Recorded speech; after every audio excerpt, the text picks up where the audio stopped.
feeling that pressure of being in the lower bracket in Sania? I think maybe a little bit.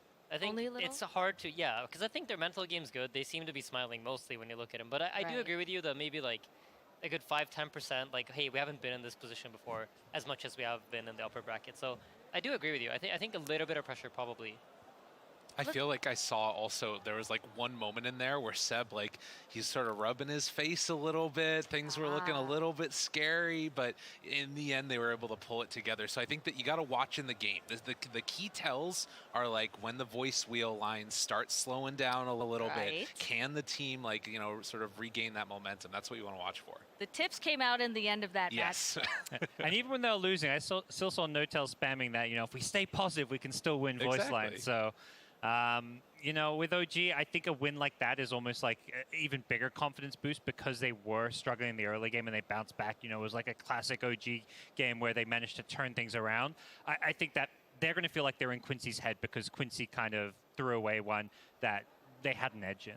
And on the side of Quincy crew, they're one step away, but they can still take it to 1-1 and go into game 3. What do you think they should do regarding their draft to fix any mistakes? Or is it just wait for OG to make a mistake on their side? I think what they did in this game really well was that they forced the issue onto Sumail. I think they were really, really on Sumail, and they did not let him play his game. And I think if they want to have a shot at winning the second game, I think they need to keep doing that. I think the idea that they came into the game with was really good. It honestly, for me, just came down to like going on this Aeon Disc Void Spirit. I was also really impressed by Seb's ability to feel like become the real carry in that game in a way, right? Like the Nature's Prophet, obviously you're always going to get farmed on that hero, but it felt like he was the one that was kind of carrying the load because there was so much pressure on Sumail. So it felt like OG did a really good job of adjusting to that pressure, and you know, we'll just see if Quincy can keep it up though. So pretend you're Quincy Crew's coach, right? What would you tell your team, like mentality-wise or game-wise? What do you do? Yeah, I think this moment is less about like strategy, as they've kind of touched upon. It's more about maybe it's Jack. You know, he's kind of like the spiritual coach, like he's friends with everyone on the team, and as well as I'd say LOA, aka SVG, who's been around this team. They're probably the two calming voices that are trying to remind everybody of, you know, we've worked really hard for 2 years. We stuck together. Obviously, it was really hard to play throughout, you know, the pandemic, and Quincy Crew, they stuck it out. They're here at TI.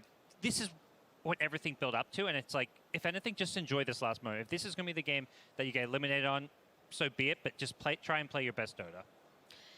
So now that we have, you know, we may potentially see an elimination immediately after this game, what are your hopes for this series? Do you hope for a game 3? Do you have any favorites, any biases in here? Game 3, hell yeah. I mean, I always hope for game 3. So, I do as well. I think that this is the type of game, too, that, like, if it does go to a game 3, you know it's going to be really good because we've already seen, like, an epic comeback that happened in the first one, right? Like, these teams, I think, by and large, are fairly evenly matched in terms of, like, the sort of in-game stuff.